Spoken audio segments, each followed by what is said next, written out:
A millionaire CEO visits his ex-wife after 7 years and is shocked by a secret she's been hiding, a secret that will change their lives forever. Before we begin the story, leave a comment telling us what city you're watching from. And at the end, don't forget to rate this story from 0 to 10. Enjoy the story. The black luxury car stopped in front of the rusty gate of the farm. Ethan Cole stepped out, holding in his hands the piece of paper that had brought him back after 7 years. A letter with no sender, handwritten with only one sentence: "You need to see what you left behind." Those words echoed in his mind like a challenge. He, the man who had it all, wealth, influence, power, was now standing on the land he once swore never to step on again. But something in that letter had pulled him out of New York and driven him all the way to Willow Creek, as if the past still had something to say. On the other side of the fence, a woman was bent down working the soil. The afternoon sun lit up her blonde hair, now shorter and tied back under a scarf. Ethan held his breath. Lena Brooks. Her name rang in his mind like a forbidden memory. The ex-wife he had loved, lost, and tried to erase from his memory. There she was, alive, strong, covered in dirt, and smiling. A simple, natural smile, like someone who didn't need anything more than that patch of land. He stood there, just watching. The contrast between them was almost cruel. He, in a suit, Italian shoes covered in dust, she with her hands in the dirt, free from everything money could buy. Ethan tried to convince himself it didn't affect him. But it did, more than he wanted to admit. When Lena looked up and saw him, the smile disappeared. Time seemed to stop between them. She slowly dropped the shovel, wiping her hands on her jeans. Her voice came out sharp, steady. Well, the city prince is back." Ethan swallowed hard, trying to stay calm. "Hi, Lena. It's been a while. 7 years, to be exact." She crossed her arms. "And now you show up. Why?" Ethan hesitated. "I got a letter." She raised an eyebrow, her tone full of irony. "Wasn't from me," she said quickly. "I don't write to ghosts." He took a deep breath. "The letter said I needed to see what I left behind." Lena gave a short, bitter laugh. "Then take a good look, Ethan, because what you left behind already learned how to live without you." The words hit him hard. Ethan tried to respond, but she turned away, going back to work. He wasn't sure if he should insist or walk away, until he heard a sound from the house, a soft, childlike laugh. He turned instinctively.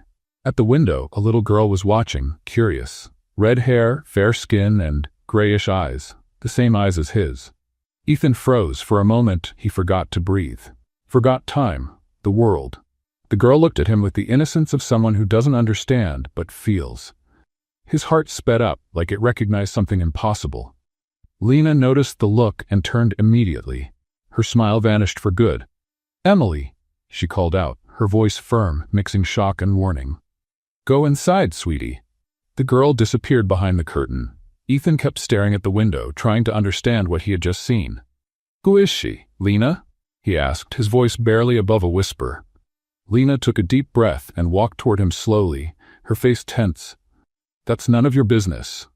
That little girl, she has—" "That's enough, Ethan." She cut him off, cold. "You lost the right to ask questions a long time ago." He tried to stay calm, but something inside him broke. "Are you saying that? I'm saying you should leave." Her tone was sharp, but her eyes betrayed emotion. "Willow Creek is no longer your place." He wanted to insist, but something in her voice made him stop. She wasn't angry, she was hurt. And no matter what he said, it would come out wrong. Ethan looked down, then back at her. "Are you okay?" Lena gave a humorless laugh. "Better than I've ever been. And please, don't come back here thinking you can fix things with the charm and money you used in New York. Life here doesn't take checks." He took a deep breath. For a moment, he thought about saying everything, about the nights he thought of her, about the regret that haunted him. But her look silenced him. Nothing he said would undo what he had done. Ethan stepped back once, then again. As he turned toward the car, he saw the girl's reflection in the window once more. She was watching him again, her little hand pressed against the glass, curious, as if trying to figure out who that stranger was. He couldn't look away. That child felt far too familiar. Something about her shook everything he thought he had buried. Lena, noticing the silence, followed his gaze, and her face hardened. "That conversation, Ethan, will have to wait," he nodded slowly. But inside, the doubt was already burning. As he got into the car, he glanced back at the house one last time. The curtain moved, and those same gray eyes were watching him again. The road out felt longer than before. On the passenger seat, the mysterious note fluttered in the breeze. "You need to see what you left behind." Ethan clenched the paper in his fingers as if trying to squeeze answers from it. Who sent it, and why now? But more than anything, one question wouldn't leave his mind. That little girl. Could it be? For the first time in years, the man who had everything felt afraid of losing what truly mattered, even if he didn't yet know what was still left. As the car disappeared down the road, the sun set behind the hills of Willow Creek, and from inside the house, a small voice asked, "Mommy? Who was that man?" Lena answered softly, almost in a whisper. "A ghost, sweetheart. Just a ghost." But deep down she knew. Ghosts only return when something's unfinished. Night fell over Willow Creek like a heavy blanket. Ethan drove through the narrow streets of town, taking in the soft yellow glow of the houses, the quiet movement of people on the sidewalks. Everything there felt frozen in time, exactly as he remembered. The bakery on the corner, the faded sign at the gas station, the little park with the wooden benches where he and Lena used to sit. He gripped the steering wheel tightly. He should have stayed away. Should have ignored that letter and gone on with his life in New York, where everything made sense, where things were predictable and under control. But he couldn't. Not after seeing that girl at the window. Those gray eyes that looked like a mirror of the past. The car stopped in front of the Meadowbrook Inn, a 2-story white building with wooden porches. It was the only place to stay in town, and Ethan knew that. He grabbed his suitcase from the trunk and walked in, greeted by a gray-haired woman who recognized him right away. "Ethan Cole? My goodness, it's been so long." He forced a polite smile. "Good evening, Mrs. Patterson. I need a room for a few days." She looked at him with barely hidden curiosity, but handed him the key without asking questions. As he climbed the creaky stairs, Ethan felt the weight of each step. He was back in the place he swore he'd never set foot in again. And worse, he was there because of a suspicion he couldn't shake. That girl. Emily. Could it be? He dropped his bag on the floor of the simple room and sat on the edge of the bed, holding his head in his hands. The truth was, he didn't know anything. He didn't know what Lena had gone through after he left. He didn't know if she had remarried, if she had rebuilt her life, if that child belonged to another man. But something inside him screamed that she didn't. The eyes. Those eyes. Ethan stood and walked over to the window, staring out at the distant lights from Lena's farm. Doubt burned through him like fire, but he knew he couldn't just show up at her door demanding answers. Not after 7 years. Not after everything. He needed a plan. And for the first time in a long time, Ethan Cole had no idea what to do next. The next morning, the sun rose bright and warm over Willow Creek. Ethan woke early, still getting used to the silence of the small town. In New York, he woke to honking horns, sirens, the frantic rhythm of the streets. Here, all he heard were birds singing and the wind in the trees. He had a quick breakfast at the inn and left without a clear plan. Or rather, he had a very clear destination, but no courage to admit it. His feet led him down the dirt road, past scattered homes, until, almost without realizing it, he was once again standing in front of the rusted gate of the farm. He stopped there, uncertain. Should he go back? Should he wait? Should he? If you're thinking about ringing the bell, I won't answer. Ethan turned quickly. Lena stood on the other side of the fence, holding a toolbox and wearing worn-out work gloves.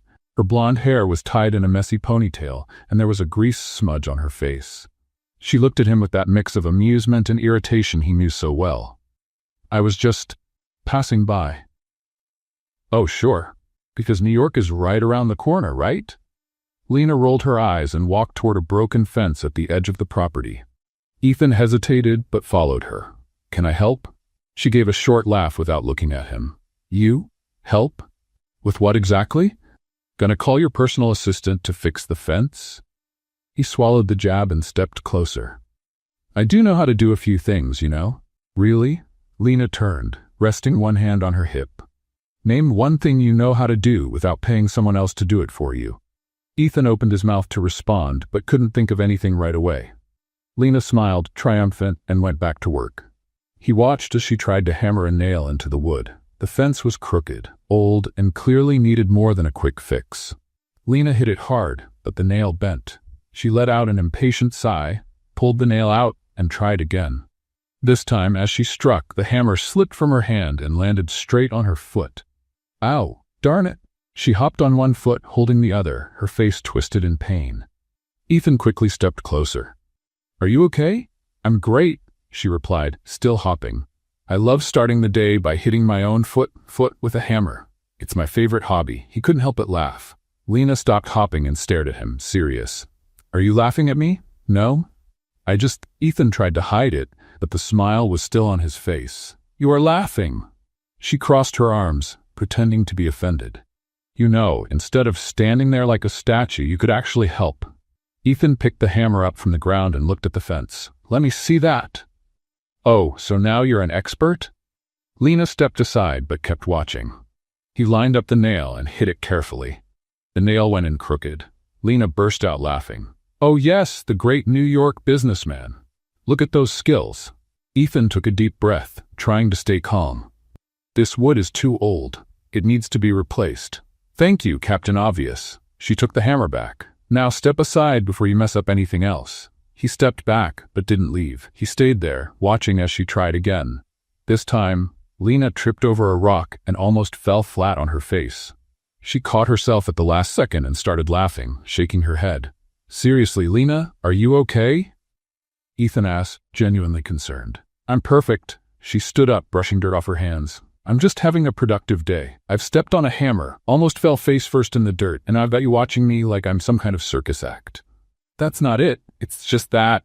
He paused, searching for the right words. You seem happy. Her smile slowly faded. And that surprises you? No, I just thought you'd be different. Different how? Lena crossed her arms. Crying in the corners? Waiting for you to come back? That's not what I meant. Then what did you mean, Ethan? He said nothing. He had no answer. Lena sighed and went back to working on the fence, but the mood had changed. The lightness from before was gone, replaced by a tension neither of them wanted to admit. After a few minutes, Ethan gathered some courage. The little girl I saw yesterday, Emily, is she? No. Lena cut him off without looking at him. We're not having this conversation. Lena, I just want to know, and I just want you to leave. She turned around, her face serious.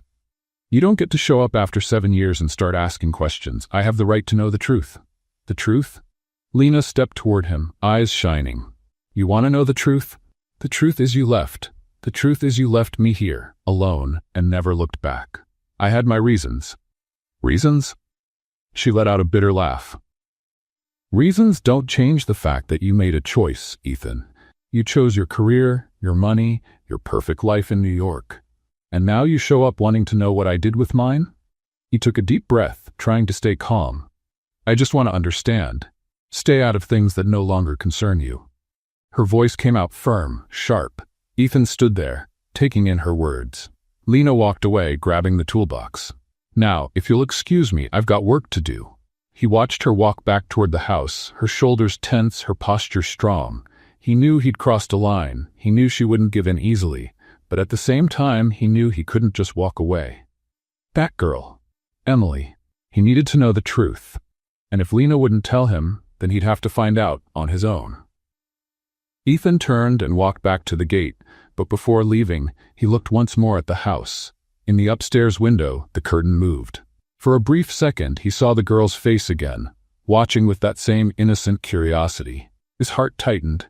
Yes, he was going to find out the truth, with or without Lena's help. Dawn slowly arrived over Willow Creek. Ethan had barely slept.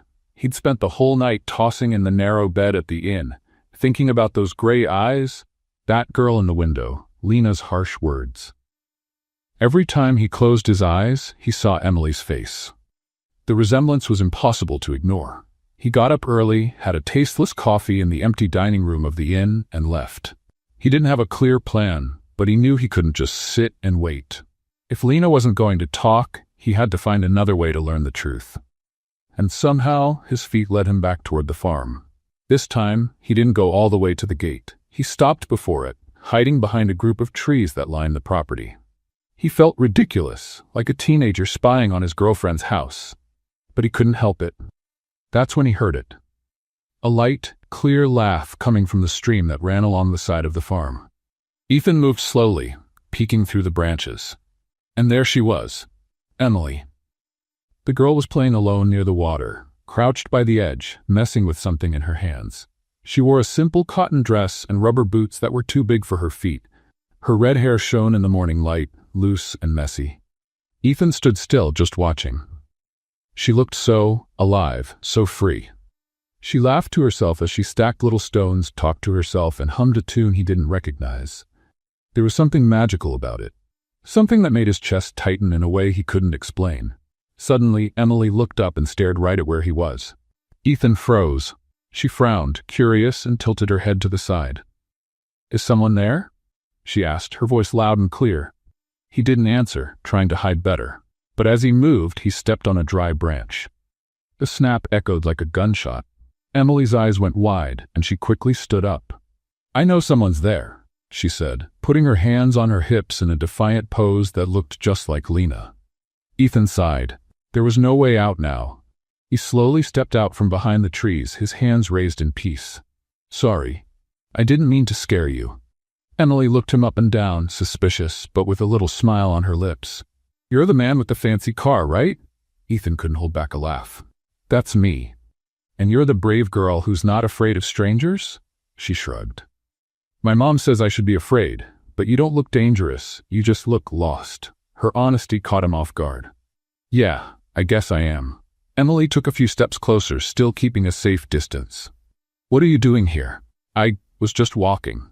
"Spying, you mean?" She crossed her arms, perfectly copying her mother's posture. "I saw you behind the trees." Ethan chuckled, a little embarrassed. "You're pretty sharp, huh?" "My mom says I'm too smart for my own good." Emily smiled. "She says that when I ask questions, she doesn't want to answer." "Like what kind of questions?" "Like why I don't have a dad like the other kids." Silence fell between them like a stone. Ethan felt his heart race. He opened his mouth to speak, but didn't know what to say. Emily went on, casually. "But it's okay. My mom is enough. She's the best mom in the whole world. She knows how to do everything. Fix fences, plant tomatoes, even drive a tractor. She sounds amazing." "She is." Emily grinned. "And she's funny too. Yesterday she tripped on a bucket and fell in the mud. She looked like a swamp monster." Ethan laughed, picturing the scene. "I bet she was mad." "Nope. She laughed so hard I thought she was going to pee her pants." Emily burst out laughing, and Ethan couldn't help but laugh with her. But suddenly, Lena's voice cut through the air. "Emily!" They both turned at the same time. Lena was walking down the dirt path, her face red, eyes shining with anger. "Emily, go inside. Now." The girl looked at Ethan, then at her mom, confused. "But Mom, I was just—" "Now, Emily." Lena's tone left no room for argument. Emily gave Ethan one last look, a mix of curiosity and concern, before running toward the house. When the girl disappeared through the back door, Lena turned to Ethan, her face burning with fury. "What do you think you're doing?" "I was just spying on my daughter." Lena took a step toward him. "Have you lost your mind?" "That's not what happened. I just wanted to see her." "See her?"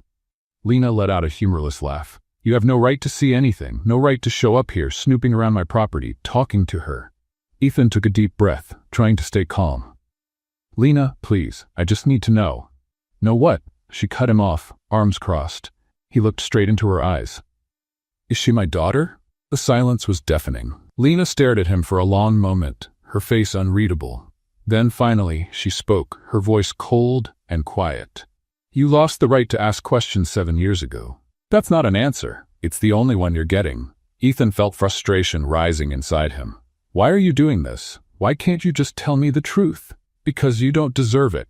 Her voice rose, full of emotion. "You left, Ethan. You walked away and never looked back. And now you think you can just show up and demand answers like nothing ever happened?" "I know I messed up. I know I was a fool. But that doesn't change the fact that I have the right to know if I have a daughter." "A right?"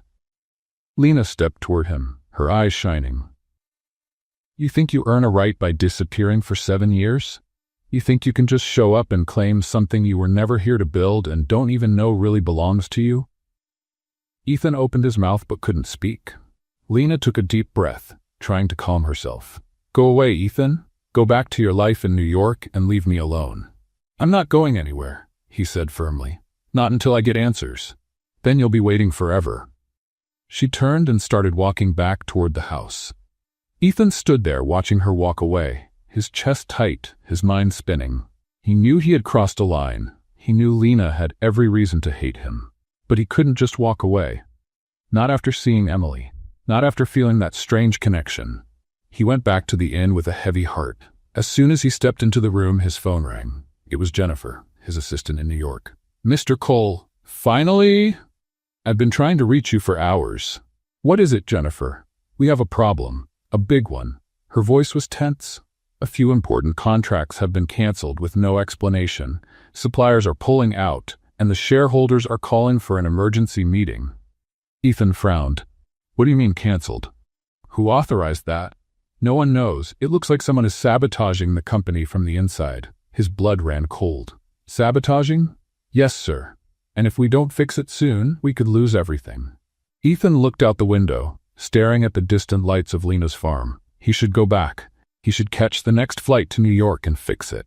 It was his company, his career, everything he had worked for over the past 7 years. But for the first time in his life, Ethan Cole hesitated. "Jennifer, I need a few more days here." "But sir, the situation is critical. If you don't come back now, I know." He cut her off, his voice steady. "But there are things more important than money." There was a surprised silence on the other end.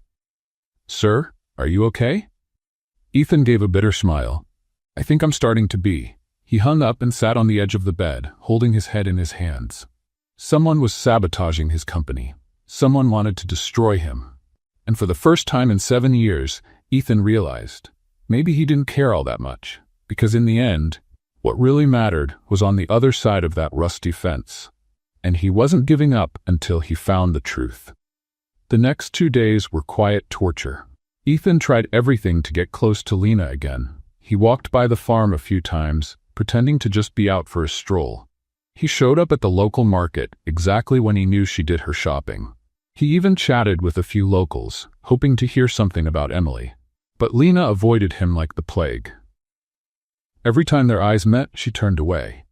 When he tried to get close, she just walked off. And with every rejection, Ethan felt his frustration building. Then, on the morning of the 3rd day, everything changed. Ethan was having coffee at the inn when he overheard 2 women talking at the next table. "Did you hear Lena's farm is in trouble?" "In trouble how?" "A big construction company wants to buy her land. They say they're going to turn it all into a fancy housing development."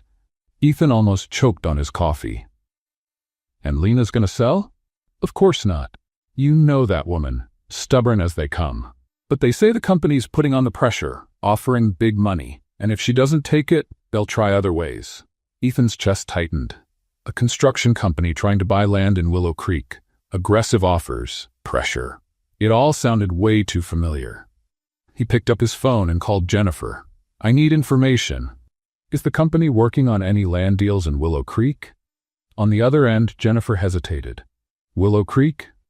Yes, sir. There's a project in progress. Rural land acquisition for high-end residential development." His blood ran cold. "Who approved that?"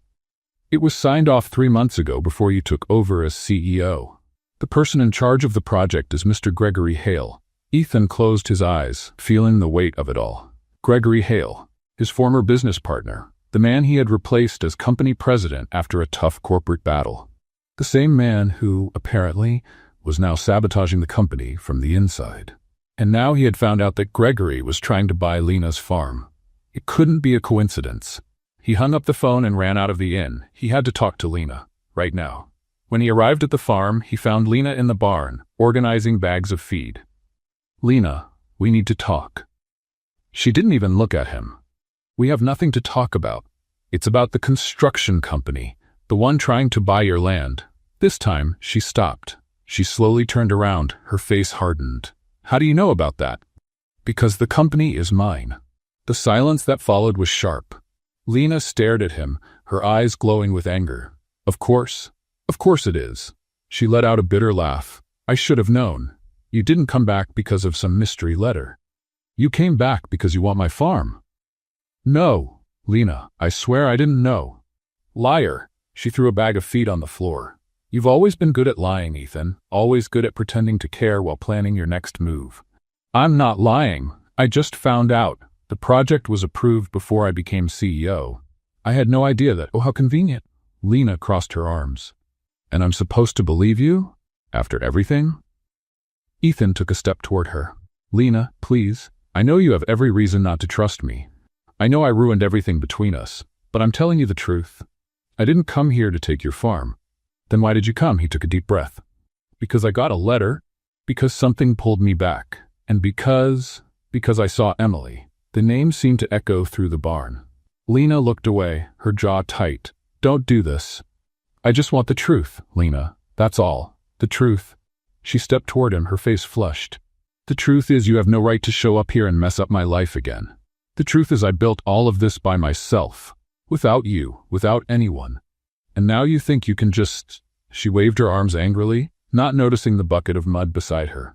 Her foot hit the bucket, and in slow motion, the bucket tipped over, spilling mud directly onto Ethan. He stood still, completely covered in thick, smelly brown mud, arms open, his face dripping. Lena's eyes widened, her mouth open in shock. For a second, neither of them moved. Then Lena started laughing. It wasn't a little chuckle. It was a loud, spontaneous laugh that echoed through the whole barn. Oh my gosh! She bent over, laughing so hard she had to hold her stomach. You look like a swamp monster. Ethan looked at himself, still trying to process what had just happened. And, against all odds, he started laughing too. Seriously? He asked, trying to wipe his face. You think this is funny? Very. Lena could barely breathe. Now you're ready for some real work. She walked over, still laughing, and grabbed an old cloth hanging on the wall. Here, before you scare the chickens. Ethan took the cloth and started wiping his face, but the mud was everywhere. This isn't coming off that easy. Welcome to farm life, Mr. Big Shot. Lena smiled, but there was something different in her eyes now. Something lighter. For a moment, the tension between them seemed to fade. Ethan took advantage of it. Lena, I know you don't trust me, and I get it. But I swear I didn't know about the construction company.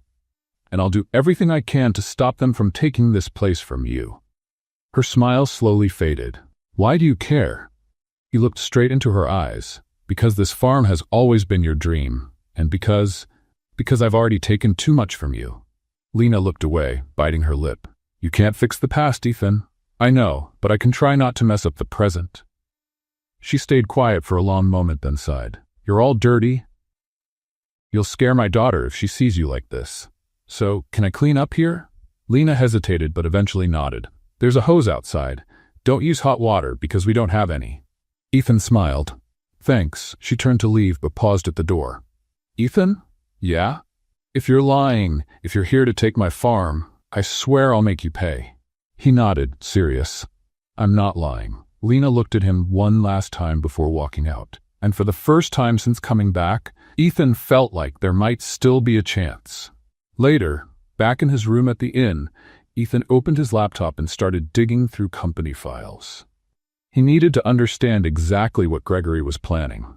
He spent hours going through documents, contracts, and emails, and the more he read, the clearer it became. Gregory wasn't just trying to buy Lena's farm. He was using the project as a way to funnel money out of the company. Fake contracts, overpriced payments, deals with phantom suppliers. And if Ethan didn't act, it wouldn't just be Lena who lost everything. He would too. Gregory was playing a much more dangerous game than Ethan had imagined. A game that involved corporate sabotage, fraud, and apparently a personal vendetta. Ethan closed the lap, his heart racing. He had to protect Lena. He had to stop Gregory, and he had to save the company. But for the first time in his life, he had no idea where to begin. He picked up his phone and typed a message to Jennifer. I need every document related to the Willow Creek project. And I want to know everything about Gregory Hale, every move he's made in the past 6 months. The reply came quickly. Understood. But sir, this could get ugly. Ethan took a deep breath.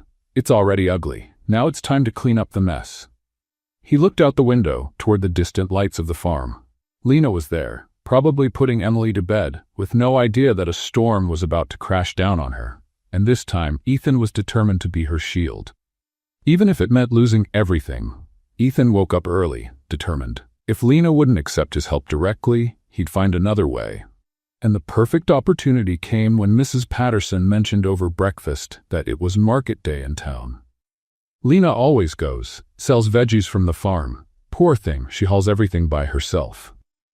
Ethan didn't think twice. He threw on a plain shirt, jeans, and headed straight to the town square, where colorful stalls were set up under old trees. The air was filled with the smell of fresh bread, fruit, and flowers. There was live music, kids running around, and people chatting everywhere. And there was Lena. She was setting up her stall in the corner of the square, arranging boxes of tomatoes, lettuce, carrots, and other vegetables. She wore a light cotton shirt, jeans, and her hair was tied back in a ponytail. She looked tired but determined. Ethan walked up slowly. "Need a hand?" Lena looked up and nearly dropped a box of tomatoes. "You again? Good morning to you too." He smiled. "Ethan, I already told you I don't need your help. I know, but I'm offering it anyway." She looked him over, suspicious. "Do you know anything about selling vegetables?" "How hard can it be?" Lena let out a short laugh. Famous last words. But surprisingly, she didn't send him away. "Fine, but if you mess something up, it's on you." Ethan smiled, relieved. "Deal." Half an hour later, Ethan was already regretting it. The first customer was a sweet older lady who asked for 3 ripe tomatoes. "Sure." Ethan grabbed the first ones he saw and put them in a bag. The woman picked one up and gave it a gentle squeeze. She frowned. "This one's not ripe, dear." "Not ripe?" Ethan looked at the red tomato in her hand. Red on the outside but green inside. "Won't do." Lena, standing next to him, tried not to laugh. "I'll take care of it, Mrs. Helen." The woman walked away with the right tomatoes, and Lena turned to Ethan, trying to keep a straight face. "Green. You picked a green tomato." "They're red on the outside." She shook her head. "You have to give them a light squeeze to check if they're ripe." "No one taught me that in business school." "Well, they should have." The next customer was even worse. A man asked for fresh lettuce, and Ethan grabbed the first one he saw. "How much?" Ethan looked at Lena, unsure. $3, $3. Lena's eyes went wide. "Ethan, it's $1.50. The man laughed. "Are you trying to scam me or what?" "No, I just got mixed up." Lena nudged Ethan aside and handled the sale herself. The customer walked away chuckling. Once they were alone again, she crossed her arms. "You're terrible at this. I noticed. Seriously, it's impressive. You're even bad at selling lettuce." All right, I get it." But Lena was smiling. A small, genuine smile. And that made it all worth it. As the hours passed, Ethan started to get the hang of it. He learned how to pick the tomatoes, weigh the carrots, chat with the customers. And to his surprise, he was having fun. At one point, a little girl asked for strawberries. Ethan picked the best ones, put them in a bag, and handed them to her with a smile. "Here you go, sweetheart. The best strawberries at the market." The girl smiled back and skipped away. Lena watched him, her expression soft. "You're getting better."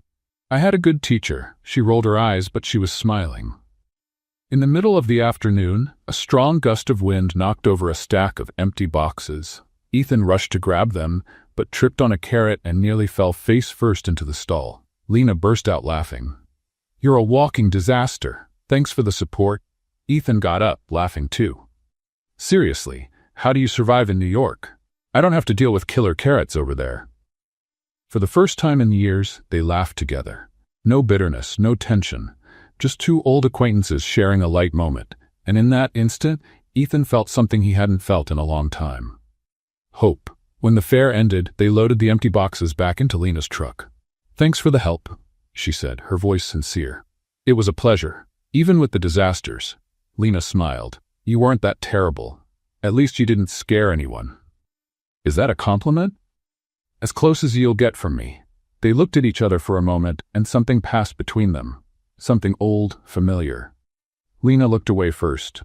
"Well, I need to head home." "Can I go with you?" Ethan asked, almost without thinking. She hesitated. "Ethan, I know. Just let me help with the boxes. Then I'll leave." Lena sighed but nodded. Back at the farm, Ethan helped unload the boxes. While Lena went inside, he saw the old wooden swing in the yard. It was broken, the rope worn, the seat cracked. Without thinking too much, he grabbed some tools from the barn and started fixing it. He replaced the rope, sanded the wood, reinforced the knots. He worked in silence, focused, his hands moving with a skill he didn't even know he had. Lena stepped onto the porch, watching from a distance. "What are you doing?" "Fixing it."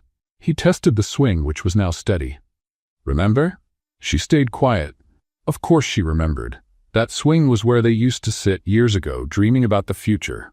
Talking about the farm they'd have one day, the kids they'd raise, the simple life they'd build together. Lena slowly came down the steps, still unsure. "Why did you do this?" "Because it was broken. And because I wanted to." She sat on the swing, testing it. She swung gently, eyes distant. "I forgot this swing was even here." "I didn't." Lena looked at him, her expression soft, vulnerable. "Ethan, what do you want from me?" He took a deep breath. "I don't know. Maybe a second chance, or at least an honest conversation." "We already talked." "No, we argued. That's different." She stayed quiet, gently swinging. Ethan sat on the ground beside the swing. "I know I messed everything up. I know I have no right to ask for anything. But I miss this. I miss us." Lena looked away, her eyes teary. "Don't do this. I'm sorry. I just needed to say it." She stood up quickly, wiping her eyes. "It's getting late. You should go." Ethan stood up too, but hesitated. "Lena, it's already dark, and the inn is far. Would it be okay if I stayed here tonight?" She looked at him, surprised. "Here? On the couch, or anywhere. I promise I won't bother you." Lena crossed her arms, thinking, "It's not a good idea." "I know, but it's really late," she sighed, giving in. "Fine, but just for tonight. And you sleep in the guest room." "Thank you." Lena set up a small room at the back of the house. It was simple, with a twin bed, a nightstand, and a window facing the yard. "Clean sheets are over there. Bathrooms down the hall. And keep it quiet. Emily's asleep." "Got it." She was about to leave but stopped at the door. "Ethan?" "Yes? Thank you. For today, it was nice having company." He smiled. "It was nice for me too." When Lena left, Ethan sat on the bed, still processing the day. He picked up his phone to check his messages. There was a new one, from an unknown number. He opened it, and his blood ran cold. "If you keep digging, you'll lose the company and the family you think you still have." Ethan read the message 3 times, his heart racing. Who had sent it? Gregory? And what did it mean? The family you think you still have? Was it about Emily? He looked toward the closed door, thinking of Lena sleeping in the next room, and Emily upstairs. Someone was threatening everything he was trying to rebuild. And this time, Ethan wasn't going to let the past repeat itself. He was going to protect that family, even if it cost him everything. Ethan couldn't sleep. The anonymous message echoed in his mind like a dark warning. He lay on the narrow bed, staring at the ceiling, trying to figure out who had sent it and what exactly it meant. It had to be Gregory. It had to be. But how did he know Ethan was in Willow Creek? How did he know about Emily? The questions kept piling up, without answers. Then he heard the first thunder. The sound echoed through the house, loud and threatening. Ethan got up and went to the window. The sky, once full of stars, was now covered in heavy, dark clouds. The wind had picked up, shaking the trees. A storm was coming. And judging by those clouds, it was going to be a big one. The second thunder was even louder. Ethan heard hurried footsteps in the hallway. It was Lena, coming down the stairs quickly. He opened the bedroom door. "Lena?" She stopped, surprised to see him awake. "The storm's getting bad. I need to protect the animals." "Let me help." "Ethan, you don't have to." Another thunderclap tore through the air, followed by a flash of lightning that lit everything up for a second. Lena looked out the window, and her expression changed. "All right, let's go. Hurry." They both ran out of the house. The rain started falling the moment they stepped into the yard, heavy, cold drops that quickly turned into a violent downpour. "The horses!" Lena shouted, running toward the stable. Ethan followed her, shielding his face from the rain. Inside the stable, the 2 horses neighed nervously, spooked by the thunder. Lena moved closer, speaking softly, trying to calm them. "Easy, easy. It's all right." Ethan helped close the doors and reinforce the locks. The rain pounded the roof, and the wind howled outside. "Oh my God, the chickens!" Lena suddenly remembered. "I forgot the chickens!" She ran back into the rain before Ethan could stop her. He went after her. The chicken coop was on the other side of the yard. Lena got there first, opened the little door, and tried to count the birds in the middle of the chaos. "3 are missing," she shouted, her voice nearly drowned out by the storm. "Lena, I'll find them." Ethan searched the area soaked, looking for the runaway chickens. He found one hiding under a bush, another behind a barrel, and the third trying to take shelter under the truck. He gathered all three and brought them back to Lena, who put them inside the coop and locked it up. Done. Now. Lightning split the sky and struck the barn. The flash was so bright it blinded them for a second. The sound, deafening. When their vision cleared, there was fire. Flames were spreading fast across the barn's roof, driven by the wind. No, no, no, Lena screamed, running toward the fire. Lena, wait, don't go. But she was already there, grabbing buckets, filling them with water from the hose, throwing it at the flames. Ethan ran to help. The two of them fought the fire under the pouring rain, a scene of pure chaos. The flames held on, stubborn, fed by dry wood. But the rain helped too, putting out the smaller patches. Ethan climbed a ladder, pouring water directly on the roof. Lena shouted instructions, directing the effort. It took nearly half an hour, but they managed to get the fire under control. When the last flames died out, they both collapsed to the ground, exhausted, soaked, covered in soot. The rain was still falling, but lighter now. Lena looked at the scorched barn and started laughing, a low, almost hysterical laugh. You think that's funny? Ethan asked out of breath. No, it's ridiculous. She laughed louder. All of this is completely ridiculous. Ethan looked at her, at the burned barn, at the storm easing up, and started laughing too. They sat there in the mud, laughing like crazy. We almost died, Lena said between laughs. And you're laughing about it, because if I don't laugh, I'll cry. Ethan looked at her, his smile slowly fading. Hey, it's okay. The barn can be fixed. Lena stopped laughing. Her face turned serious. It's not just the barn, Ethan. It's everything. It's this farm, this life. It's you being back here, messing things up again. I loved you more than I should have. Her voice was low, full of emotion. I loved you so much I forgot to love myself. And you didn't even care. You left. Ethan felt his chest tighten. I did care. I always cared. Then why did you leave? Because I was an idiot. Because I thought money and success were more important than you. And I've spent the last 7 years realizing how wrong I was. Lena looked away, the rain mixing with the tears on her face. I never stopped thinking about you. Ethan went on. I never stopped regretting it.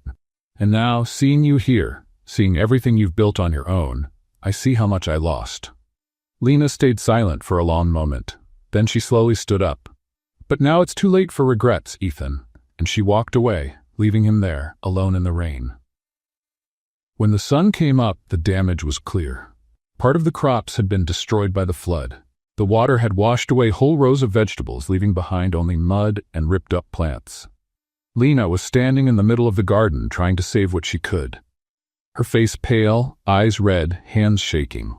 Ethan walked up slowly.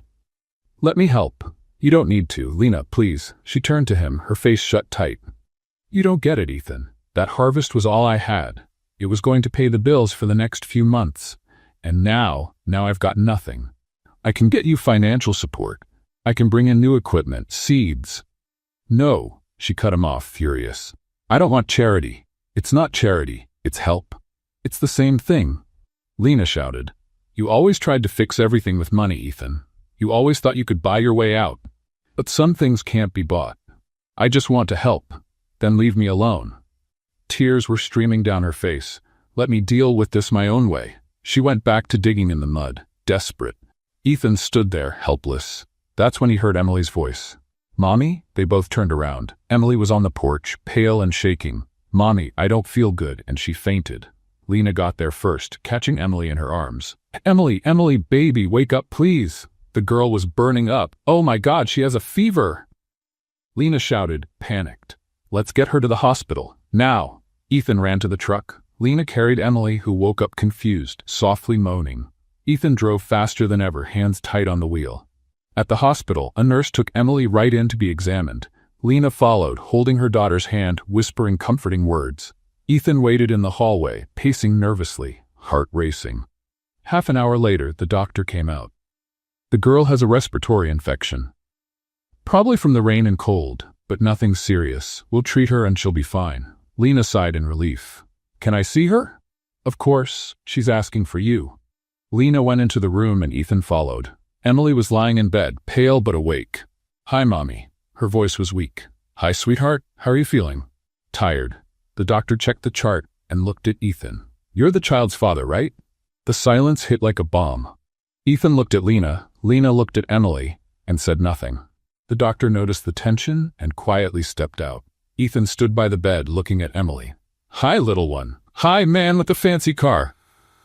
She gave a faint smile. He smiled back, but his eyes were full of tears.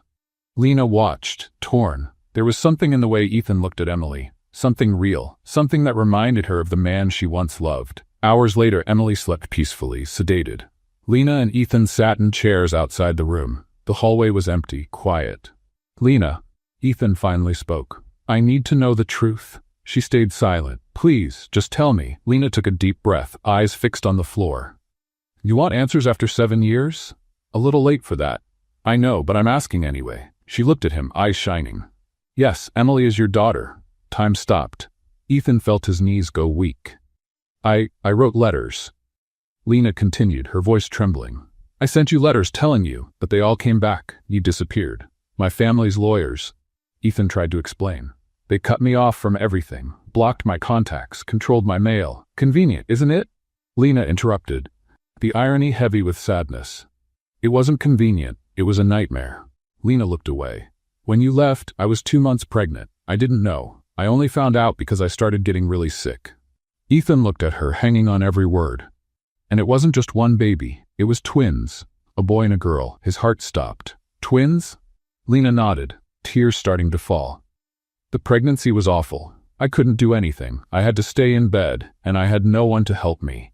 Until my neighbor showed up, a kind woman who took care of me. But even then I had to work. I had to buy things for the babies." Ethan held his breath. "The delivery, it was awful." Lena sobbed. "It lasted hours, and when they were finally born, the boy, he didn't make it. He died during birth." "Lena?" Ethan whispered, tears rolling down his face. "Only Emily survived." Lena was crying openly now. "And I was alone, trying to raise my daughter, trying not to think about the son I lost, trying not to hate you for not being there." Ethan stepped closer and hugged her. She resisted for a second, then gave in, crying on his shoulder. "I'm so sorry," he whispered. "I'm so sorry, Lena. If I had known, but you didn't know. And I went through all of it alone. I know, and I can never fix that, but I swear I'll spend the rest of my life trying." Lena pulled away, wiping her eyes. "I don't know if I can forgive you, Ethan. I understand." The doctor came down the hall. "Emily's doing well, but I'll keep her under observation tonight, just to be safe." Lena nodded. "Thank you, doctor." When the doctor left, they went back into the room. Emily was sleeping peacefully, her face calm. Ethan pulled up a chair and sat by the bed. "I'm staying, all night." Lena looked at him, surprised. "You don't have to. I need to. She's my daughter, and I've already lost too much time." Lena stayed quiet, then sat down in the other chair. And the two of them spent the night there, side by side, watching over the little girl who connected them. The soft morning light came in through the hospital windows. Lena woke up with a sore neck, still sitting in the uncomfortable chair next to Emily's bed. The girl was sleeping peacefully, her breathing calm and steady. The IV dripped slowly beside her. Lena rubbed her eyes and looked to the other side.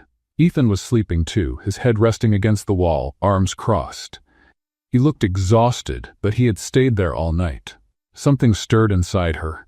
An old memory of when he used to do this. Stay by her side, protect her, be the man she could count on. But that was a long time ago. Ethan's phone buzzed on the table next to him, lighting up the screen. Lena saw it by accident. The message was visible. "Urgent. Emergency meeting tomorrow. If you don't come back now, we lose everything. Gregory has taken control. Jennifer." Lena felt a tightness in her chest. Of course, New York.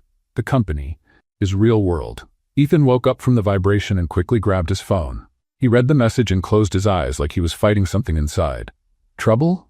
Lena asked, her voice cold. He looked at her, surprised she was awake. "Yeah, it's from the company." "Sounds serious." Ethan sighed, running a hand through his hair. "It is. Very serious." Lena looked away. "So you're leaving?" "No. I don't know. I need to think."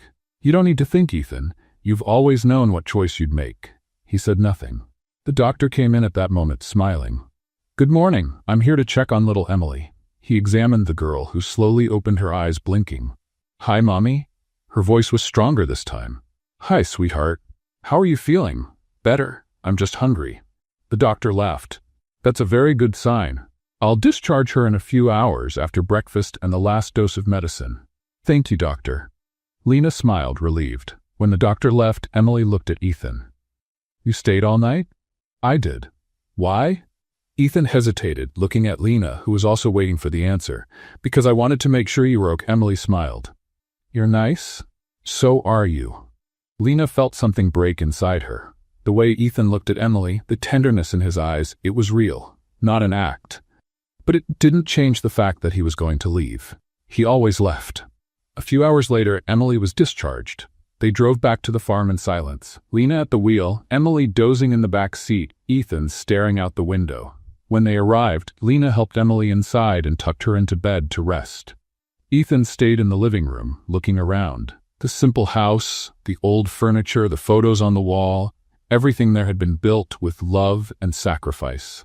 Lena came down the stairs and found him standing in front of an old picture of the two of them, taken years ago, smiling by the creek.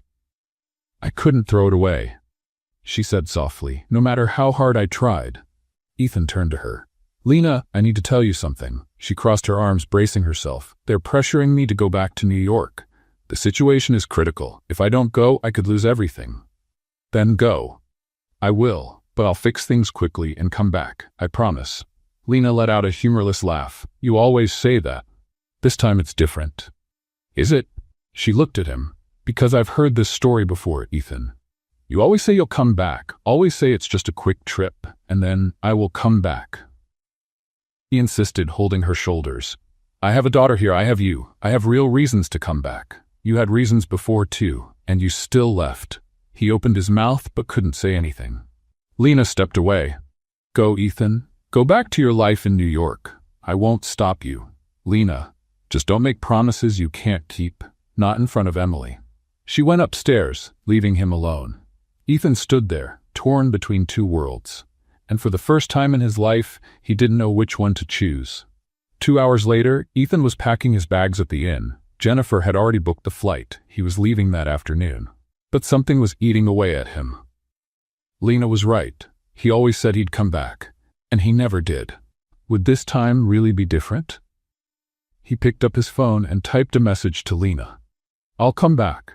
This time, it's a real promise." But he erased it before sending. Words didn't mean anything. Not anymore. He needed to prove it with actions. Back at the farm, Emily woke up and came downstairs. "Mommy, where's Ethan?"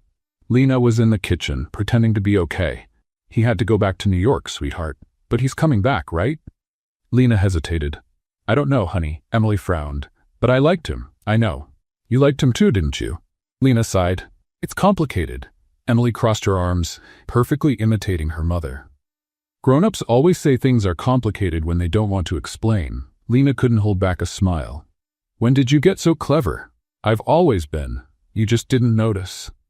Back in New York, Ethan buried himself in work. The emergency meeting was tense. Gregory had gathered allies and was trying to push him out of the presidency. The shareholders were nervous, canceled contracts were piling up, and the losses kept growing. Ethan fought back. He argued, negotiated, used every corporate skill he had. But somewhere in the middle of the fight, he realized something strange. He didn't care anymore, not in the same way. The numbers on the screen, the profit charts, the million-dollar deals, they all felt empty. His thoughts kept drifting back to Willow Creek, to the farm, to Emily's smile, to the hurt look in Lena's eyes. For the first time, money didn't seem to matter. A week went by.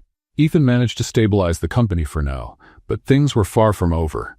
Gregory kept pressing, and the fight would be long. But Ethan couldn't stand being away any longer. He grabbed a pen and paper and wrote a letter to Lena. Short, direct, honest. "Lena, I found out what made me rich didn't fit in a bank account. I'm coming back. Ethan." He sent it by mail and waited. 3 days later, the letter arrived in Willow Creek. Lena read it alone on the porch, her heart tight. She wanted to believe. She really did. But before she could even process it, her neighbor, Mrs. Thompson, showed up at the gate with a worried look. "Lena, dear, did you hear?" "Hear what?" "About the auction. They're saying your farm is going to be auctioned off because of old debts. Something about back taxes." Lena's blood ran cold. What? That doesn't make any sense. I paid everything. I don't know the details, sweetie, but everyone in town is talking about it. After the neighbor left, Lena ran inside and started digging through her paperwork. She found an official notice that had arrived days earlier, but she hadn't seen it with all the recent chaos. Auction set for 2 weeks from now. Impossible. She was sure all the taxes were paid. Unless, Gregory, it had to be him. Tampering with documents, creating fake debts. Lena sat on the floor, head in her hands. She was going to lose everything. Emily appeared at the doorway. Mommy, what's wrong? Nothing, sweetheart. Everything's fine. But Emily wasn't fooled. You're crying. I'm just tired. Emily came closer and hugged her mother. It's gonna be okay, Mommy. I know it will. Lena held her daughter tight, trying to believe those words. But deep down, she was terrified. That night, while Lena lay awake, unable to sleep, Emily had an idea. She crept downstairs quietly, grabbed her mother's phone, and looked for Ethan's contact. With shaky fingers, she recorded a voice message.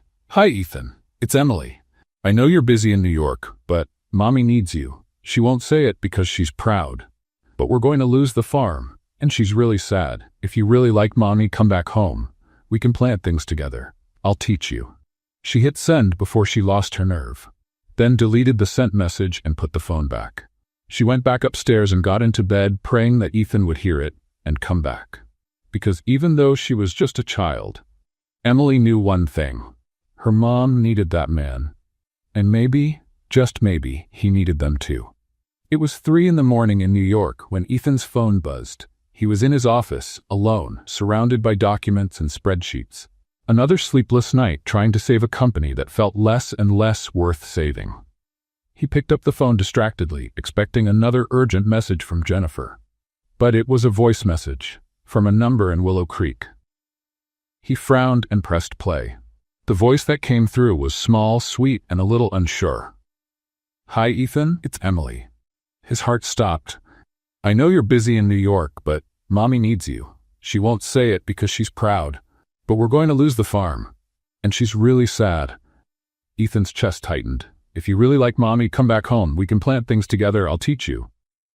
The message ended. Ethan stood still, holding the phone, feeling something break open inside him. That voice, those words. His daughter, asking him to come back, offering to teach him how to plant. Suddenly, all the contracts, all the deals, all the money in the world meant nothing. He grabbed the phone and called Jennifer. Mr. Cole? It's 3 in the morning. I need information, now, about the Willow Creek project. Check if there's been any recent activity related to property auctions. On the other end, Jennifer yawned but started typing. Let me see. Yes. There's an auction order for the property registered under Lena Brooks, delinquent tax debts. The auction is scheduled for 10 days from now. Who filed the order? It was... Wait, this is strange. The order came from a subsidiary of our company, authorized by Gregory Hale. Ethan clenched his fists. That bastard. Sir? Schedule a meeting with Gregory Hale, tomorrow morning. First, sir, he won't. I'm not asking, Jennifer. Just schedule it. He hung up and looked out the window at the lights of the city that never sleeps. Gregory was using the company to destroy Lena. He was manipulating documents, creating fake debts, doing everything to force the auction of the farm. But Ethan wasn't going to let that happen. Not this time. The next morning, Ethan stormed into the meeting room like a hurricane. Gregory Hale was seated at the head of the table, smiling with that arrogant look Ethan had always hated. Ethan, what a surprise. I thought you were still playing farmer out in the country. We need to talk, alone. Gregory dismissed the assistants with a wave. Once the door closed, Ethan stepped closer. Willow Creek. Lena Brooks's farm. That was you, wasn't it? Gregory smiled. Ah, so you figured it out. Congratulations. You created fake debts, manipulated documents, forced an auction. All perfectly legal, my friend. Back taxes are back taxes. That's a lie. She paid everything. You forged the documents. Gregory stood up, adjusting his tie. Prove it. Ethan took a step toward him. Cancel the auction. Now. Or what? You'll fire me? Gregory laughed. Ethan, you're barely hanging on to the presidency. Half the shareholders are already with me. Soon you'll be out and I'll be running the show. I don't care about being president. I care about that farm.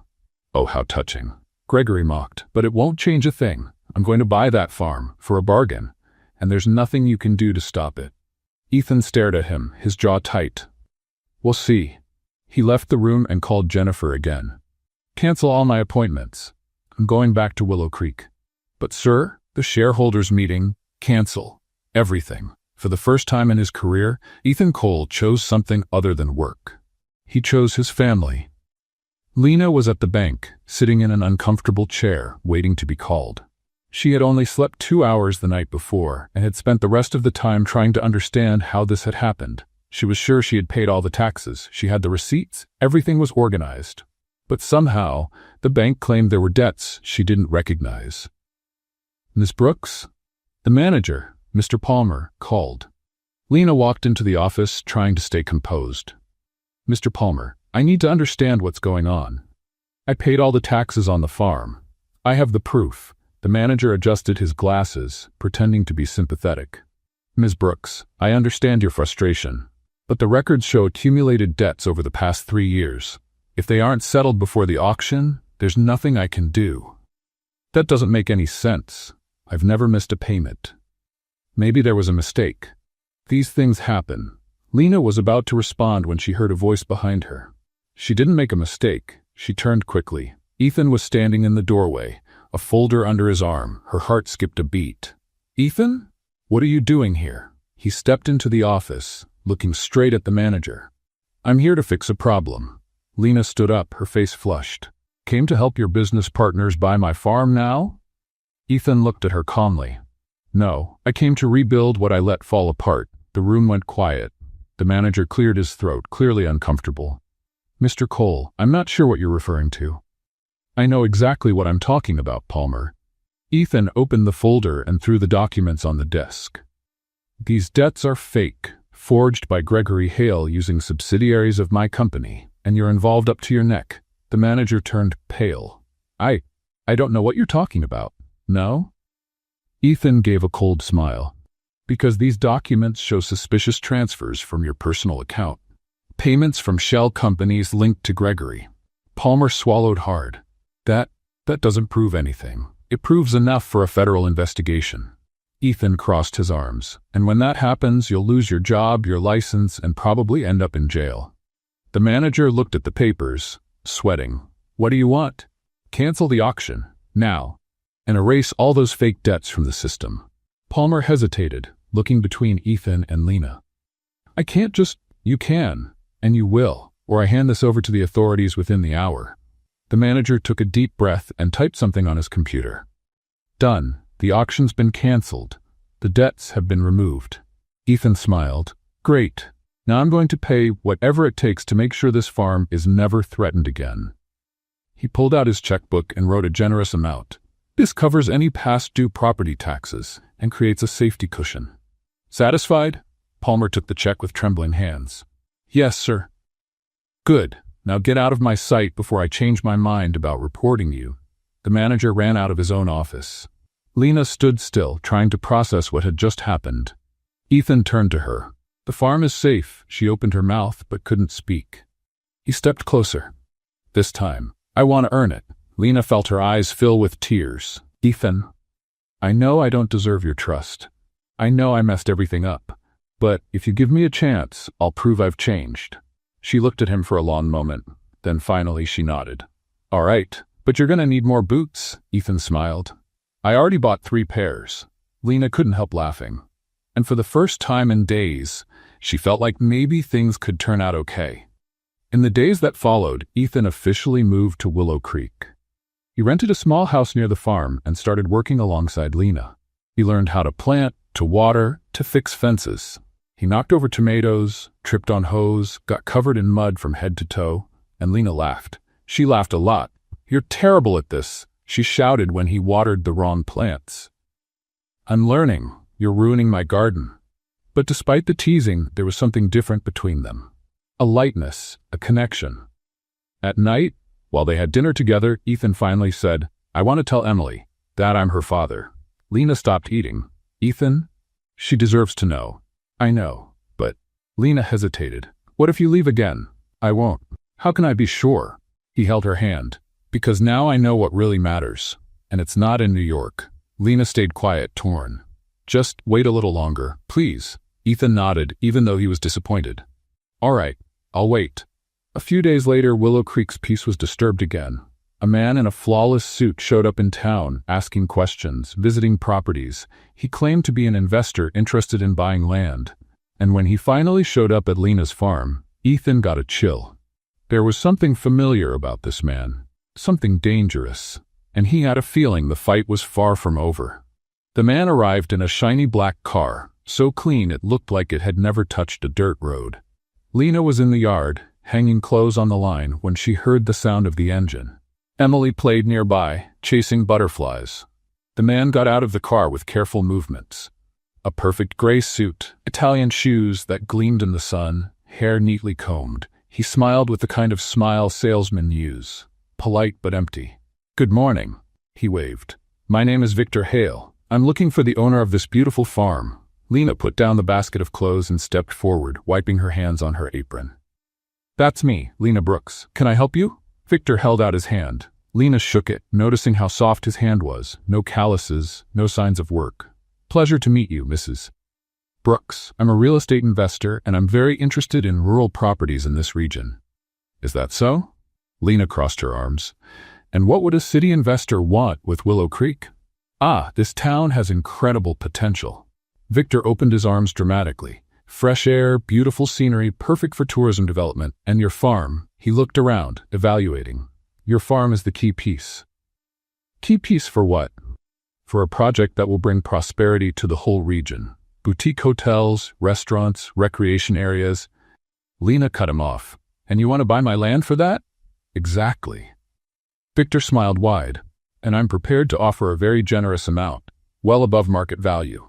Lena looked him up and down, her face unreadable. It's not for sale. Victor's smile faltered for a second. Mrs. Brooks, maybe you didn't understand. I'm talking about a fortune, enough for you and your daughter to live comfortably for the rest of your lives. I understood perfectly, and the answer is still no. Victor adjusted his tie, clearly not used to hearing no. May I ask why? Because this farm isn't just a piece of land. It's my home. It's where my daughter grew up. It's where I built my life. Lena took a step toward him. And I already almost lost this farm once. I won't lose it again. Victor kept smiling, but there was tension in his eyes. I understand the sentimental value, but Mrs. Brooks, sometimes you have to be practical. The money I'm offering you could buy another house, another life, but you can't buy memories, you can't buy roots. Lena tilted her head. And honestly, you look more like a store mannequin than someone who knows anything about land. Emily, who had been listening the whole time, let out a giggle. Victor turned red. Mannequin? Yeah, all neat and tidy, not a hair out of place, shoes shining like mirrors. I bet you've never planted anything in your life, except bad ideas in other people's heads. Ethan, walking over from the barn, heard the last part and almost laughed out loud. Victor noticed him, and his expression shifted slightly. Recognition. And something else. Ethan Cole. What a surprise. Lena looked between the two of them, confused. You two know each other? Ethan came closer, his posture tense. I know the name. Hale. You related to Gregory Hale? Victor smiled. My cousin, but that's just a coincidence. I don't believe in coincidences. Well, the business world's a small place, Mr. Cole. Victor turned back to Lena. Mrs. Brooks, I'll leave my card. If you change your mind, give me a call. The offer stands for now. He handed over the card and walked back to his car, leaving down the dirt road with the same calculated elegance he'd arrived with. When the car was gone, Lena turned to Ethan. Who was that? Trouble, Ethan answered, his face tight. That night, Ethan called Jennifer. I need everything on Victor Hale. Everything. Already on it, sir. He showed up out of nowhere a few months ago, making aggressive investments in rural areas. Always partnered with Gregory Hale. Ethan closed his eyes. Of course. Sir, looks like they're using Lena's farm as leverage. If they manage to buy it, they'll control the whole area and pressure other landowners. And pressure me too. Exactly. Gregory knows you care about that farm. He's using it against you. Ethan hung up, furious. Gregory wasn't letting go. He was playing dirty, using Ethan's own family as pawns, and Ethan needed to protect Lena without her knowing. But as always, Lena wasn't easy to fool. 2 days later, Lena showed up at Ethan's door, arms crossed. We need to talk. Ethan was putting tools away, but stopped when he saw the look on her face. About what? About Victor Hale, about Gregory Hale, and about whatever it is you're not telling me. He sighed. Lena, don't give me that. She walked into the house. I saw the way you looked at that man. I know something's wrong, and I deserve to know what it is. Ethan dropped the tools and sat down. Victor is Gregory's cousin. They're working together. And they're using your farm to get to me. If they buy your land, they'll control the entire area. They'll be able to blackmail me, force me out of the company, destroy everything. Lena went quiet, trying to process. So, they want my farm because of you? Not exactly. They want the farm either way, but they're using my connection to you as an added advantage. Your connection to me. Lena repeated quietly, because now I'm your weakness. That's not what I meant. That's exactly what you meant. She exploded. Emily and I are targets because you came back, because you decided to play farmer while your enemies use us like pieces in some corporate game. Lena, I'm trying to protect you. Protect us? She gave a bitter laugh. You're bringing danger. First Gregory, now Victor. Who knows who else is coming next? Ethan stood up. I'm not going to let anything happen to you or Emily. You can't promise that. Lena shouted, her eyes full of tears. You can't just show up here, turn my life upside down, and promise to protect everything. I'm trying. Trying isn't enough. Silence fell between them, heavy and painful. Lena took a deep breath, trying to stay calm.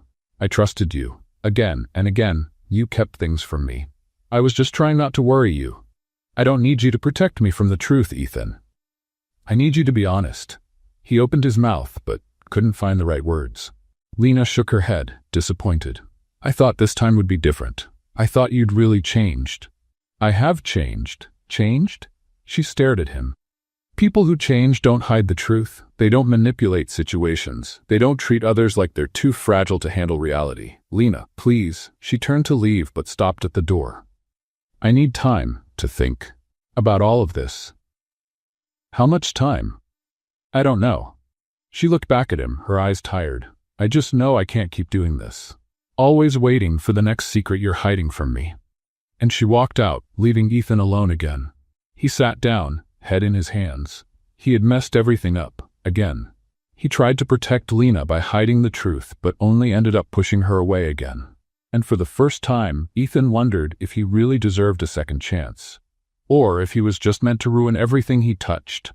Lena didn't sleep that night. She sat on the porch, staring at the stars, trying to sort out her thoughts. Ethan had lied again, or at least kept something from her. And that hurt more than she cared to admit. You never change, Ethan. She whispered into the wind. There's always something you don't tell me. The next morning, Ethan showed up at the farmhouse door. Lena saw him through the window and almost didn't answer. But Emily ran ahead of her. Ethan, the girl opened the door smiling. Hi, sweetheart. Is your mom home? Lena appeared behind Emily, arms crossed. What do you want? To talk, please. We already talked. No, you talked and I listened. Now I need to talk, and you need to listen. Emily looked between the two of them, confused. Mommy, why are you fighting? We're not fighting, sweetheart. It's just complicated. That word again.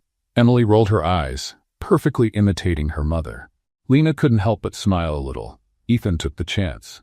Lena, I know I messed up. I should have told you about Victor from the beginning, but I was trying to protect you. Protect me by hiding the truth? Lena let out a humorless laugh. That's not protection, Ethan. That's control.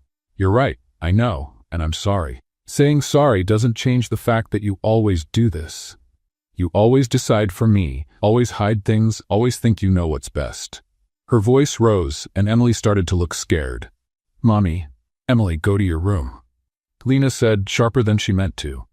But now, the girl ran off, tears rolling down her cheeks. Ethan looked at the direction Emily had gone, his heart heavy. Lena, she's crying, Lena shouted, frustrated. But I can't take this anymore. I can't take you showing up, promising to change, and then she stopped, her voice breaking. Ethan took a step toward her, but Lena backed away. No, I need space. I need to think. And she went inside, closing the door. Ethan stood there in the yard, alone, listening to Emily's sobs coming from the barn. He made a decision. He found Emily sitting in a corner of the barn, hugging her knees, crying. Emily? He approached slowly. She looked up, her face red and wet. Are you going away again? The words hit Ethan like a punch. What? That's what grown-ups do when they fight. They go away. Ethan sat down next to her. I'm not going away. Promise? He took a deep breath. It was time to tell the truth. Emily, I need to tell you something important. She looked at him, curious. What? I'm your father. Silence fell between them. Emily blinked, trying to understand. My dad? Yes. When I left a long time ago, I didn't know you existed. I didn't know your mom was pregnant. If I had known, I never would have left. So, you didn't leave me on purpose? No, never. And now that I know you exist, I'm not going anywhere. Emily stayed quiet, tears still falling. I know I made mistakes. Ethan continued, his voice shaking. But I don't want to lose you or your mom again. Emily looked at him for a long moment. Then slowly, she moved closer and hugged him. Ethan hugged her back, and finally let his own tears fall. I always wanted a dad, Emily whispered. And I always wanted a daughter, I just didn't know. They stayed there, holding each other, until Emily finally pulled back. Can we tell Mommy? She already knows, but maybe we can tell her again, together. Emily nodded and took his hand. They walked back to the house together. Lena was in the kitchen, wiping her eyes when she saw the two of them walk in holding hands. Her heart tightened. Mommy, Emily said seriously. Ethan told me that he's my dad. Lena looked at Ethan, surprised. Emily, it's okay, Mommy. The girl smiled. I understand, and I'm happy. Lena knelt down and hugged her daughter. Are you sure? I'm sure. Emily pulled back. And I think you should forgive him too. He looks really sorry. Lena looked at Ethan standing by the door, vulnerable, sincere. She realized something. He was different. He wasn't the same arrogant man who left 7 years ago. He had changed, for real. Ethan, Lena began. I know, I messed up again, but I'll spend the rest of my life making it right. She sighed, tired of fighting what she felt. You're impossible. I know, and stubborn. That too. And a fool. Definitely. Emily laughed. Lena smiled finally. All right, but no more secrets. Never again. I promise. The next day, a meeting was called at the Willow Creek Town Hall. Victor Hale was there, trying to convince the landowners to sell. But Ethan had other plans. He walked into the meeting with documents in hand and laid everything out. The illegal plans to buy land, the manipulation, the partnership with Gregory to cheat landowners. The whole town was in shock. Victor tried to deny it, but the evidence was undeniable. In the end, he was escorted out by local authorities, exposed and humiliated. The town applauded Ethan, and Lena, sitting in the audience, felt her chest warm with pride. After the meeting, she found him outside. You did the right thing, she said. I learned from the right woman. Lena smiled. Maybe you really have changed after all. He stepped closer. Or maybe I just finally listened to the right woman. They hugged, and for the first time in a long time, Lena felt she was exactly where she was meant to be. But before they could say anything else, Emily came running over. I have an idea. The two of them laughed. A few days later, Lena and Ethan were sitting on the porch, curious. Who do you think sent that letter? Lena asked. I don't know, but I think we should find out. They searched for days until they finally found the answer. It had been Mrs. Thompson, Lena's neighbor. When they confronted her, she admitted it with tears in her eyes. I sent it because I couldn't stand seeing you suffer alone, Lena. And watching Emily grow up without a father. You deserved the truth. And Ethan deserved to know. Lena hugged the neighbor, deeply moved. Thank you for everything. Ethan thanked her too, realizing that this woman had changed his life. And for the first time, everything felt like it was finally in the right place. The weeks that followed were the happiest Lena had lived in years. Ethan officially moved to Willow Creek, splitting his time between the farm and handling the last company matters remotely from New York. He had delegated most of the responsibilities and was now focused on what really mattered. The three of them fell into a natural rhythm, as if it had always been that way. Ethan got up early to help on the farm. Emily patiently taught him how to plant like a 7-year-old teacher, and Lena laughed at all his mistakes. And there were still plenty. That Friday night, the three of them sat down for dinner in the kitchen. Roast chicken, mashed potatoes, and fresh salad from the garden. This mashed potato is so good, Mommy, Emily said, mouth full. Thank you, sweetheart, but don't talk with your mouth full. Sorry. Emily swallowed and wiped her mouth. Can I ask a question? Of course. Lena answered. Slicing the chicken, Emily looked back and forth between her mom and Ethan, thoughtful. If you two like each other so much, why don't you just get married already? The silence at the table landed like a bomb. Lena choked on her juice, coughing. Ethan patted her back, trying not to laugh. Are you okay? He asked. I'm fine. Lena wiped her mouth, her face red. Emily, what kind of question is that? It's a normal question, Emily shrugged. You two keep looking at each other, laughing together, working together. At school, when people do that, they're dating, and when they date a long time, they get married. Ethan couldn't help it, he laughed. She's got a point. Lena stared at him. You're laughing at this? I am. Because she's right. Emily smiled triumphantly. See? Even Daddy agrees with me. Lena opened her mouth but couldn't get a word out. Ethan leaned toward Emily, whispering just loud enough for Lena to hear. You just ruined the surprise, Princess. Emily's eyes widened. You were going to propose? Maybe. When? That's a secret. But did I ruin it? A little. Ethan smiled. But it's okay. Lena watched the two of them, her heart full of emotion. You two are impossible. You always say that. Emily replied, perfectly copying her mom's tone. Lena laughed at last, and the tension melted into laughter and teasing for the rest of the evening. In the days that followed, the relationship between Lena and Ethan blossomed in a way neither of them had expected. They worked side by side on the farm, argued over silly things, made up laughing, and slowly remembered why they had fallen in love all those years ago. One afternoon, while fixing a fence together, Lena dropped the hammer on her foot again. Ouch! Why does this always happen to me? Ethan laughed. Because you're distracted. I am not distracted. The hammer's just sneaky. Sure, it's always the hammer's fault. Lena tossed a small rock at him, laughing. He dodged it and chased her around the yard. Emily watched from the porch, smiling. You two look like kids, and you look like a grown-up.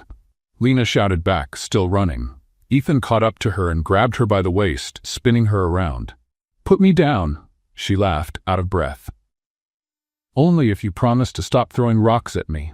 Never. They fell into the grass, laughing like two teenagers in love. Emily ran down and jumped on top of them. Group hug? And there they stayed, the three of them lying in the grass, looking up at the blue sky. One Saturday afternoon, Ethan asked Lena to sit with him on the porch. The sun was setting, painting the sky orange and pink. What is it? Lena asked, curious. Ethan took a deep breath. There's something I want to ask you.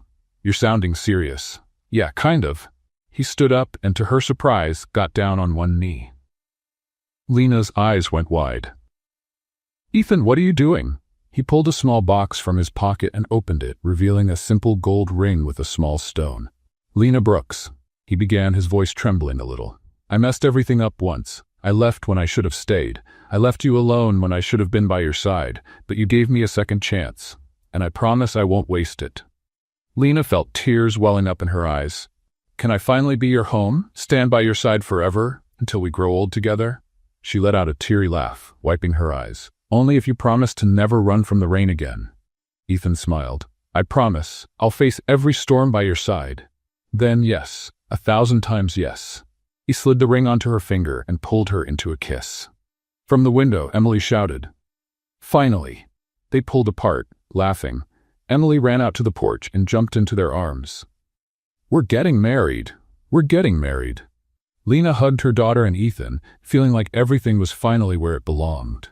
The next month was a whirlwind of preparations. Lena insisted on a simple wedding, right there on the farm, with just close friends and neighbors. Emily helped pick the flowers, the decorations, and insisted on being the flower girl. I'm going to toss petals, she announced proudly. Are you going to toss petals, or toss them at someone? Lena asked, suspicious. I'll toss them gently. I promise. Ethan helped wherever he could, but mostly he was in awe watching Lena plan everything with so much care. The day before the wedding, while Lena was finishing the last details, the mailman arrived with a letter. She grabbed it absent-mindedly, but stopped when she saw the sender, New York. The seal was from a law office. Lena opened it slowly, reading the contents. Her face went pale. Ethan, who was outside, noticed the change. Lena, what is it? She looked up, the letter trembling in her hands. It's about the company. About Gregory. What about it? Lena handed him the letter, and Ethan felt his blood run cold as he read. Ethan read the letter twice, trying to process what it said. The company had been sold. All of his shares, all of his rights, everything transferred to an investment fund for an impressive amount, and a significant portion of the profits had already been deposited into an account under the name of Lena's farm. Lena looked at him, confused. "Ethan, what does this mean?" He took a deep breath. "It means I sold my share of the company." "You what?" "I sold it 2 weeks ago. Before Gregory could push me out, I sold everything, and I deposited half the profits into the farm's account." Lena was speechless. "Why?" Ethan took her hands. "Because I don't want that life anymore. I don't want New York or meetings or corporate games. I want this. I want you, Emily, the farm. I want Willow Creek to be our future, not just my past." Tears filled Lena's eyes. "But that was everything you built." "No, this is everything I built." He pointed around at the farm, the house. "The rest was just money, and money doesn't make a family." Lena hugged him tightly. "You're impossible." "I know, but now I'm your impossible." She laughed through her tears. Forever. The wedding day dawned bright and sunny. The farm was decorated in a simple, beautiful way. Wildflowers, white ribbons tied to trees, wooden chairs lined up in the yard. The whole town showed up. Mrs. Patterson was crying in the front row. Mrs. Thompson was helping with the last-minute details. Neighbors, friends, even the corner store owner was there. Ethan waited at the small makeshift altar, wearing jeans, a white shirt, and the same old work hat he used in the fields. Jennifer, his former assistant, had flown in from New York to be there. "Never thought I'd see the day you traded a suit for a farmer's hat," she joked. "Me neither. But here I am." The music began. Emily came out first, wearing a simple pink dress, tossing flower petals along the path. She took the job very seriously, spreading the petals with mathematical precision. Ethan smiled, touched, and then Lena appeared. She wore a simple white cotton dress that reached her knees. On her feet, brown work boots. Ethan let out a joyful laugh. Lena walked up, smiling. "What, you thought I'd wear high heels on the grass? I wouldn't expect anything less from you." She took his hand, and together they stood in front of the pastor. The ceremony was simple, short, and full of emotion. When it came time for the vows, Ethan spoke first. "Lena, I spent years thinking I knew what I wanted. Success, money, power. But when I came back here and saw you again, I realized I was wrong. What I really wanted was you. This life. And I promised to spend every day proving I deserved to be by your side." Lena wiped her eyes and answered, "Ethan, you left me. You hurt me, but you also taught me to be strong. And now that you're back, you've shown me it's possible to forgive. I promise to build this life with you, with patience, with love, and with a few arguments along the way." The guests laughed. The pastor smiled. "I now pronounce you husband and wife. You may kiss the bride." Ethan pulled Lena into a kiss, and the whole town applauded. Emily shouted, "Finally!" and everyone laughed even louder. The celebration was lively. Home-cooked food, live music from a local fiddler, and children running through the yard. Emily went from table to table, telling everyone she finally had a real dad. "And he's terrible at planting," she said proudly. "But he's learning." Ethan listened, laughing. "Thanks for the support, Princess. You're welcome, Daddy." That word still moved him every time he heard it. Lena watched everything, her heart full. Mrs. Thompson walked up. "Are you happy, dear?" "More than I've ever been." "You deserve it." The neighbor hugged Lena. "And Emily deserves a whole family. Thank you for everything. For sending that letter." "Don't thank me. I just did what was right." As the sun began to set, Ethan reached out his hand to Lena. "Come with me." "Where to?" "You'll see." He led her to the lavender fields Lena had planted years ago. The purple flowers swayed gently in the breeze, filling the air with fragrance. "Remember when you told me lavender is a symbol of strength?" Ethan asked. "I remember, because it survives the winter. And it's also a symbol of rebirth." He pulled her close. "Just like us." Lena smiled, her eyes shining. Music started playing in the distance, and Ethan pulled her into a dance.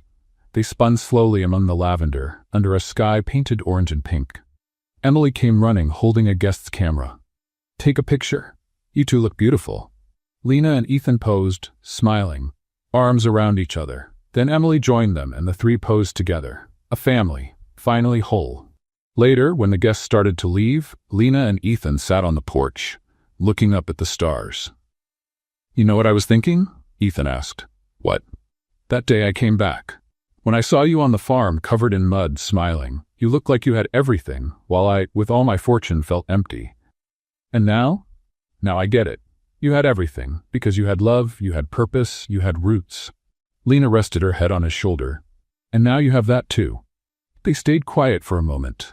Then Ethan whispered, "Now I understand what you meant about what doesn't die in the winter." Lena looked up. "What?" He smiled, holding her hand. "Love, Ethan," she answered, finishing his thought.